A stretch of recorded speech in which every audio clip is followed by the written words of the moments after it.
نحمدہ ونصلی علی رسولہ الکریم، اما بعد، فاعوذ باللہ من الشیطان الرجیم، بسم اللہ الرحمن الرحیم۔ وَإِنَّ مِنَ الْحِجَارَةِ لَمَا يَتَفَجَّرُ مِنْهُ الْأَنْهَارُ وَإِنَّ مِنْهَا لَمَا يَشَّقَّقُ فَيَخْرُجُ مِنْهُ الْمَاءُ وَإِنَّ مِنْهَا لَمَا يَهْبِطُ مِنْ خَشْيَةِ اللَّهِ۔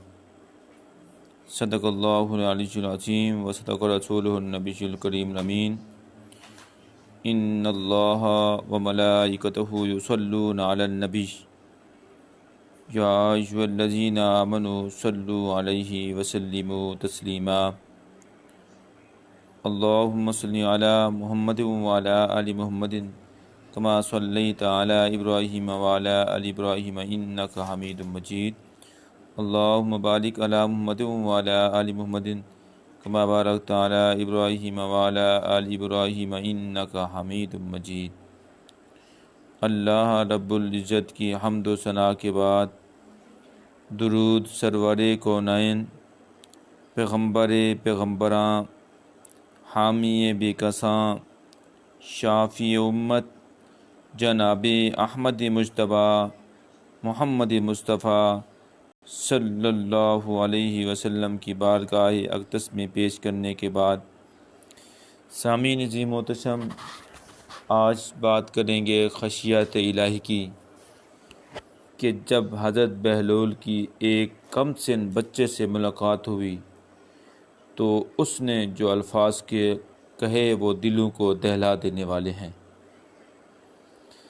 ایک بچے کا خوف جہنم۔ حضرت بہلول گزر رہے تھے، ایک بچے کو دیکھا، وہ کھڑا رو رہا تھا، دوسرے بچے اخروٹ سے کھیل رہے تھے۔ انہوں نے سمجھا اس کے پاس اخروٹ نہیں اس لیے رو رہا ہے، میں اس کو لے کر دیتا ہوں۔ انہوں نے کہا بیٹا رو نہیں، میں تجھے اخروٹ لے کر دیتا ہوں، تو بھی کھیل۔ اس بچے نے کہا بہلول کیا ہم دنیا میں کھیلنے آئے ہیں؟ ان کو اس بات کی توقع نہیں تھی کہ بچہ ایسا جواب دے گا۔ انہوں نے کہا اچھا پھر کیا کرنے آئے ہیں؟ بچے نے کہا اللہ تعالیٰ کی عبادت کرنے آئے ہیں۔ انہوں نے کہا بچے ابھی تو تم بہت چھوٹے ہو، تمہارے غم کی یہ چیز نہیں، ابھی تو تمہارا اس منزل میں آنے میں بھی بہت وقت پڑا ہے۔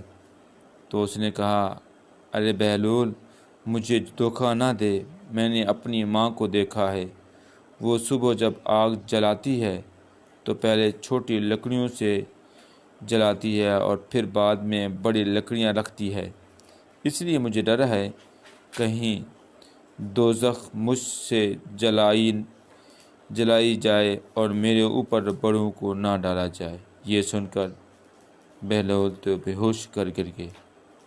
کسی ماں نے اس بچے کو وقت دیا تھا۔